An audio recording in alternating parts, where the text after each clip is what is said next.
combining tax residency in Cyprus with a second residence in Spain. How that works, you'll find out in this video.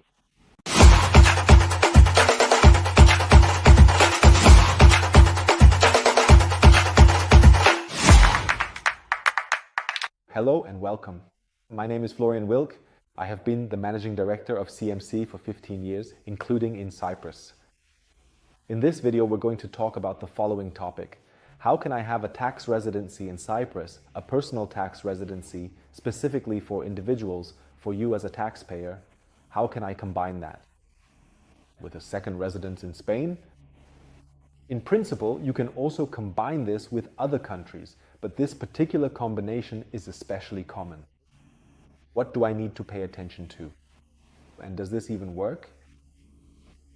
You'll find out in this video, and maybe as a little introduction beforehand, a short intro in case you're not that familiar with Cyprus yet. Why Cyprus in the first place? What makes the Republic of Cyprus so interesting? So when I say Republic of Cyprus, I mean the southern part, the European part. I'd like to explain that here. I want to emphasize that because only that part is internationally recognized and only that part is relevant for tax planning. It makes sense. If I'm in the Turkish northern part and therefore, let's say, politically at least, in no man's land, then of course I can't optimize taxes there. That's of little use. But in the Republic of Cyprus, we have the big advantage that as a so-called non-domiciled person or non-dom, you are exempt from the defense contribution, which you could also call capital gains tax, for 17 years. So for a full 17 years, you effectively pay no taxes whatsoever on any interest earned or on any profit distributions, meaning dividends received, and are thus completely exempt from a truly significant tax burden. And with the right structuring, you can achieve a very, very symbolic tax rate. All of this is completely legal, fully in line with EU legislation, and most importantly, and this is crucial, it's something you can plan for in the long term. You have planning security for 17 years. What requirements do you need to meet in Cyprus? One is a minimum stay of 60 days per year or more if you like. So you must spend at least 60 days a year in Cyprus. Then no more than 183 days anywhere else, including Spain. Of course, you can spend time in Spain, but under no circumstances more than 183 days, because otherwise you will be considered tax resident there and liable for tax on your worldwide income. Then, the second requirement for Cyprus, for the non-dom status, is a regular residence. So you can own property, a home, or have a long-term rental. Long-term means 12 months or more. So you need a long-term rental contract in Cyprus. It may also be possible, if you happen to be away for 2 or 3 months in the summer, to sublet your property. That needs to be looked at on a case-by-case basis. Basically, in my opinion, that's okay as long as it doesn't get out of hand. You just have to weigh it very carefully. In each individual case, what is still acceptable and where does it cross the line? A holiday rental with your own vacation share, that's risky. So I don't want to say that's never a problem, that would be wrong. But basically, such a combination is possible. And then I have another requirement in Cyprus, and that's the economic connection. As a rule, this is your own company in Cyprus, your own limited, in which you are employed accordingly. You also employ yourself there. That gives you the economic connection. That's the most straightforward way. Of course, there are always nuances and variations. That's also why personal consultation is so crucial, no question about it. But in my opinion, the best way is to set up a company in Cyprus and employ yourself there, ideally with a symbolic salary. You don't have to pay yourself a 50,000 euro salary and income tax now. Pay large amounts in Cyprus. We don't need that, yes, but at least a symbolic and social security contributing salary. That's really, really crucial, although the amounts are more in the symbolic range. If you meet these requirements, in my opinion, that's not a big deal. It's actually relatively easy. There aren't any major obstacles, I think. I hope you agree with me. Then, with just those 60 days, preferably a bit more, of staying in Cyprus, you become a tax resident there. And that's the first really crucial step. Of course, beforehand, you take care of any potential immigration issues in your home country. That's obvious, goes without saying. And then you can absolutely have a second residence in Spain. But as always, the devil is in the details here. What we don't want is, for example, let me give you a negative example, that you only qualify for non-dom status in Cyprus pro forma and actually get the status. I should mention, we have a 100% success rate. It works. But then possibly in Spain, you have school-age children, or you own €1 million finca in Mallorca and just a small studio apartment in Cyprus. Only the small studio apartment.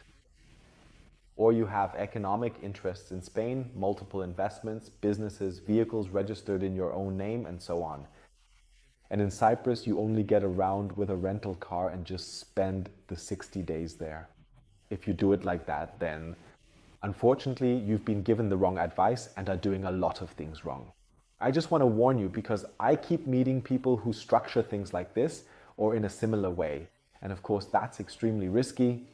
We always want a situation where you can prove, even retroactively for the past years, if we think ahead, that you actually have and had your center of life in the Republic of Cyprus.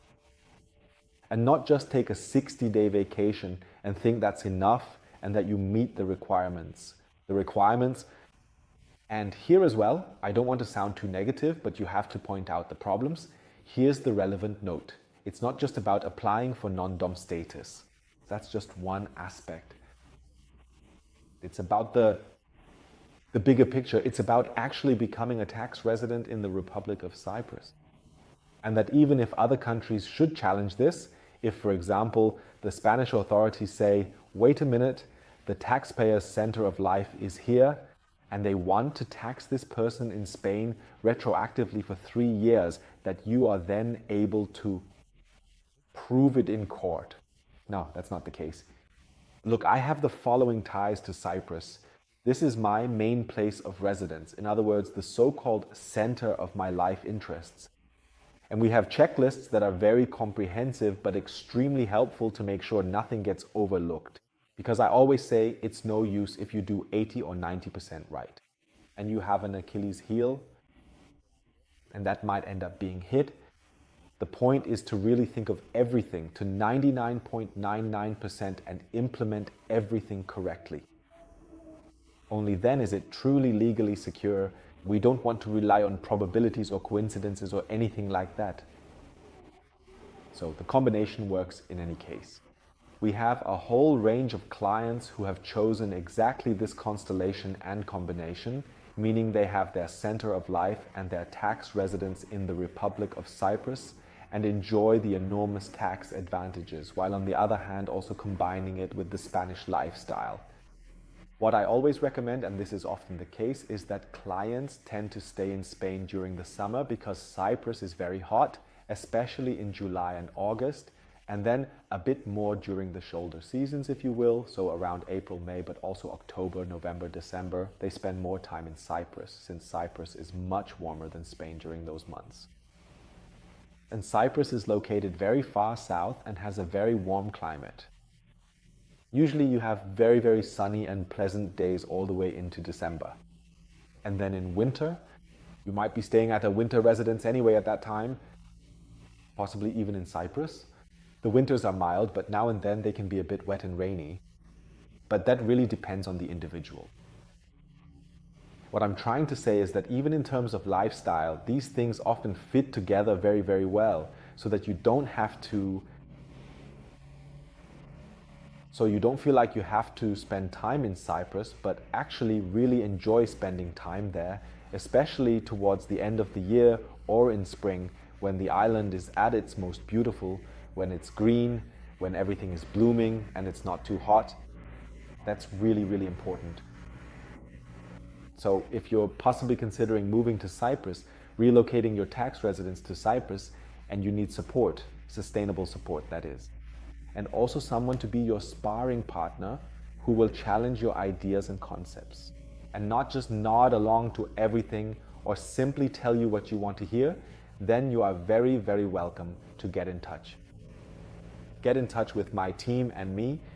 We are very happy to support you, even in the long term, with your planning in Cyprus, with ongoing bookkeeping, of course, and with all legal matters from A to Z.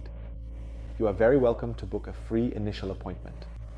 You'll find the link below the video. Just sign up completely free and without obligation. And then we'll look together to see if Cyprus is the optimal location for you and how we might be able to support you with that. So thank you very much for your attention. Don't forget to subscribe to the channel and give me a thumbs up. I wish you all the best and much success with your planning and your move abroad. Take care and see you soon. Your Florian Wilk.